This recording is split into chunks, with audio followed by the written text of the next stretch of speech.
हाँ, तो दोस्तों एक बार फिर से स्वागत है आपका आपके अपने यूट्यूब चैनल एक ऐसी टेक्निकल क्लासेस में। दोस्तों आज हम देखेंगे हाइड्रोलिक्स में चैप्टर नंबर जो थर्ड आपका चल रहा है उसका लास्ट वीडियो यानी इसमें आपको हम बताएंगे जो टोटल प्रेशर लगता है, जो सेंटर ऑफ प्रेशर लगता है वो इंक्लाइंड प्लेन सरफेस के लिए। तो ये पार्ट नंबर 6 है और चैप्टर नंबर थर्ड है। तो इसको हम सिंपल लैंग्वेज में समझने का प्रयास करेंगे। और जहाँ तक अगर बात करें तो ये सब क्वेश्चन जो हैं, जैसे कि आपके हमने बता दिया, आपको वर्टिकल प्लेन के लिए बताया था, हॉरिजेंटल के लिए बताया था, और यहाँ पर हम आज बता रहे हैं आपको इंक्लाइंड के लिए। तो इनसे जो है रिलेटेड न्यूमेरिकल क्वेश्चन अक्सर पूछे जाते हैं और इसका कोई डेरिवेशन नहीं आता है और आगे आपको डेरिवेशन मिलेगा भी नहीं। ओनली आपको इसका मान लीजिए कोई प्लेन दे दिया रहेगा कि वह द्रव में डूबी रहेगी, तो उसका दिया रहेगा अगर हॉरिजॉन्टल है तो उसका कह देगा टोटल प्रेशर, और सेंटर ऑफ प्रेशर यानी सीओपी सेंटर ऑफ प्रेशर ज्ञात कीजिए। तो अगर आप लोगों को फार्मूला पता रहेगा कि जो आपकी इंक्लाइंड रहती है, कोई बॉडी जल में इंक्लाइंड ऐसे डूबी हुई है, इसका क्या बोलते हैं सेंटर ऑफ प्रेशर क्या होता है और टोटल प्रेशर क्या होता है, तो आप लोग आसानी से ज्ञात कर सकते हैं। तो डेरिवेशन की इसमें बहुत आपकी आवश्यकता नहीं होती है, लेकिन कभी कभी एग्जाम में पूछ लिया जाता है। तो आपको अगर हॉरिजॉन्टल और वर्टिकल समझ में आया होगा तो यह जो है इंक्लाइंड प्लेन सरफेस के लिए total pressure and centre of जो प्रेशर है ये आपको समझ में ज़रूर आएगा। तो सब कुछ सेम टू सेम जो पीछे किया गया है, यानी वर्टिकल और हॉरिजेंटल के लिए जितनी जितनी वैल्यूज मानी गई हैं, सब कुछ वैल्यू इसमें भी मानी जाएंगी। तो अगर हम बात करें जो टोटल प्रेशर होता है, जो संपूर्ण दाब होता है, वो लगभग सभी का सेम ही आता है। क्या आता है? सेम ही आता है। यानी हमने बताया था पी जो आता है वो आता है रो जी एक्स बार इंटू ए आता है सबका। बस बात होती है जो सेंटर ऑफ प्रेशर होती है उसकी, यानी दाब केंद्र की। तो दाब केंद्र जो है सबका अलग अलग हो सकता है। तो दाब केंद्र का डेरिवेशन तो नहीं कराएंगे, केवल उसका हम लिख देंगे फार्मूला। क्योंकि आपके सिलेबस में जो है, सिलेबस अगर आप लोग ध्यान से देखिएगा तो उसमें लिखा तो गया है, हमने भी देखा है कि वर्टिकल के लिए पूछा है, हॉरिजेंटल के लिए पूछा है, लेकिन वहाँ कोष्टक बनाकर लिख दिया है कि नो डेरिवेशन। क्या लिखा है? No derivation. तो बुक में हो सकता है आपके डेरिवेशन दे दिया गया हो, तो आप लोग कंफ्यूज ना रहिएगा। वहाँ साफ तौर पर लिखा गया है नो डेरिवेशन। तो इसलिए हम आपको केवल सेंटर ऑफ प्रेशर का फार्मूला लिखेंगे और टोटल प्रेशर का पूरा डेरिवेशन करके बताएंगे। तो दोस्तों बने रहिएगा हमारे साथ लास्ट तक, वीडियो को शुरू से लेकर लास्ट तक जरूर देखिएगा और अपने सभी फ्रेंड्स के पास अधिक से अधिक शेयर जरूर कीजिएगा। तो चलिए आज की वीडियो को करते हैं स्टार्ट। देखिए यहाँ पर आपको फिगर दिख रहा है किसका, यहाँ पर आपको लिखा हुआ दिख रहा है total pressure and centre of pressure on inclined plane surface.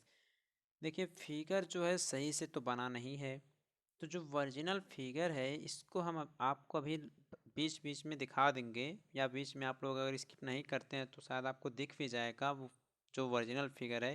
ये तो बस वैसे कंप्यूटराइज हमने बना दिया है, लेकिन जो एक्चुअल में बना हुआ है फिगर वो हम आपको बीच में कहीं स्क्रीन पर लगा देंगे, आप लोग उसको देख लीजिएगा और अपना सब कुछ सॉल्यूशन उसी के बेस पर कर लीजिएगा।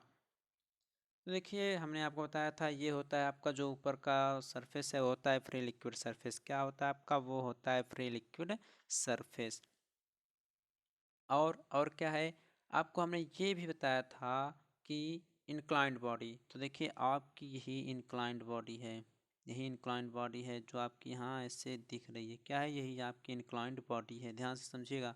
और इसका एक क्रॉस सेक्शन है जो यहाँ पर ऐसे दिखाया गया है, ऐसा ये आपका एक क्रॉस सेक्शन है इंक्लाइंड बॉडी का, ठीक। और हमने आपको पहले ही सब कुछ बता दिया है। क्या बता दिया है?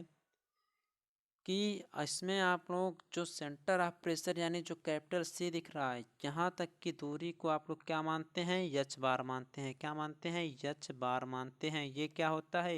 ये इंक्लाइंड प्लेन सरफेस के फ्री लिक्विड सरफेस से गुरुत्व केंद्र तक की, सॉरी गुरुत्व केंद्र तक की नहीं, सेंटर ऑफ प्रेशर तक की ये दूरी है, यानी इसके सेंटर तक की प्रेशर है ये।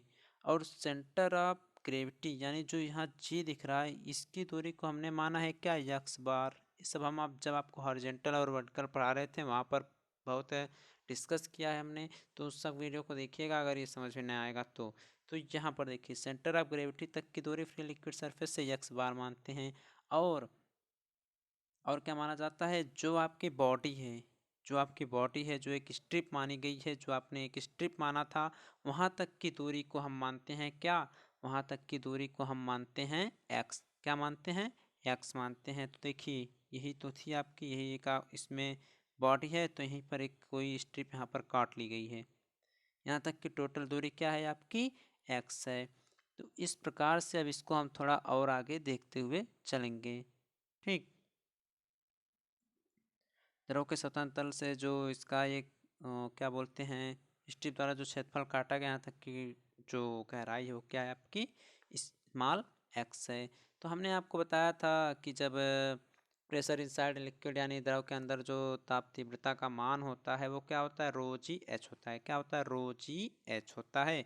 लेकिन यहाँ तक की दूरी x है, तो इसको हम क्या लिख सकते हैं, इसको हम लिख सकते हैं, क्या लिख सकते हैं, लिख सकते हैं आप लोग small p is equal to rho ji x. अब आप कह रहे होंगे यहाँ पर कुछ हमको वैल्यू समझ में नहीं आ रही। देखिए समझ में वैल्यू आपको आएगी, लेकिन दोनों वीडियो आपको देखना पड़ेगा, क्योंकि वहाँ पर सबको बताया गया है कि ये वैल्यू क्या है, ये वैल्यू क्या है, सब कुछ वहाँ पर गहराई से बातचीत किया गया है। ओके, तो हो गया रो जी एक्स।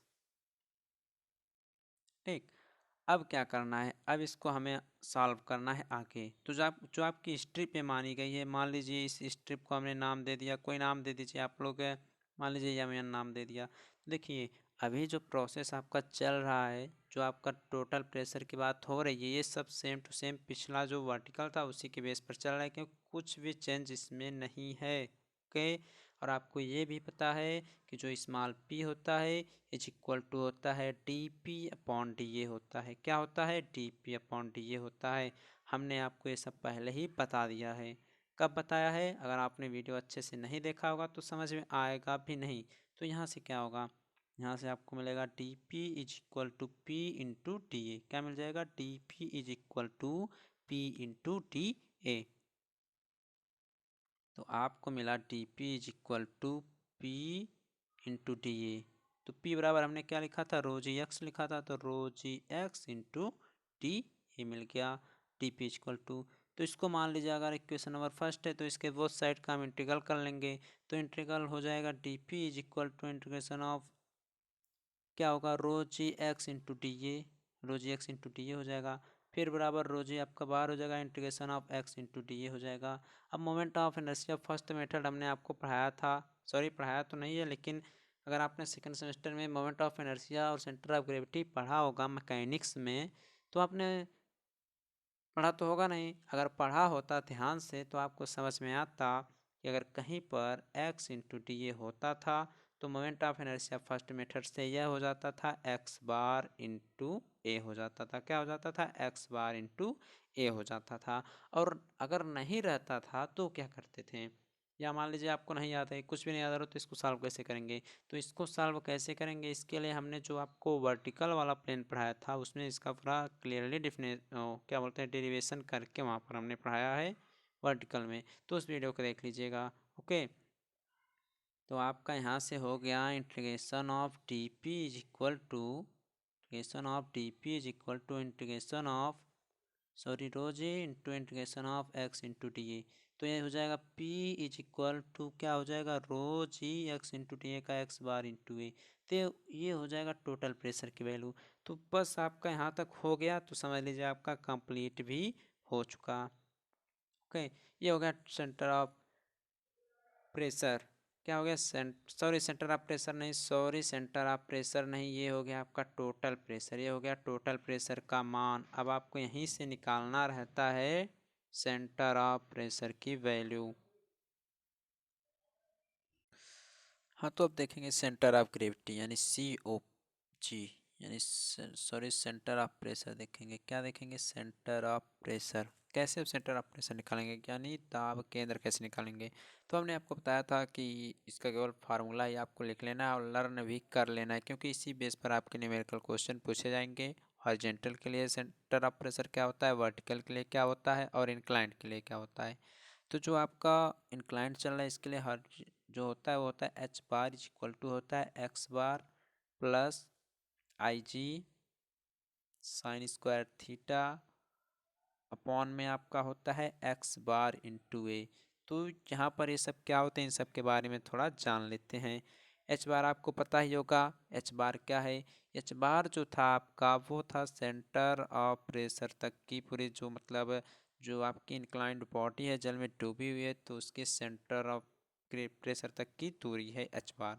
और यहाँ जो आई जी है ये क्या है, ये गुरुत्व केंद्र जो जी होता है उससे होकर गुजरने वाला इंक्लाइंड सरफेस का जड़त्व आघूर्ण होता है। और ये थीटा जो है आपका एंगल है, कैसा एंगल है, इंक्लाइनेशन एंगल होता है। ओके, इस फार्मूले को नोट कर लीजिए। और हाँ, अगर यहाँ इस फार्मूले में अगर आपका theta is equal to zero आ जाए, अगर theta is equal to zero आ जाता है तो जो एच बार की वैल्यू आएगी, अगर theta is equal to zero तो एच बार जो हो जाएगा वह एक्स बार के बराबर हो जाएगा। किसके बराबर हो जाएगा, एक्स बार के बराबर हो जाएगा।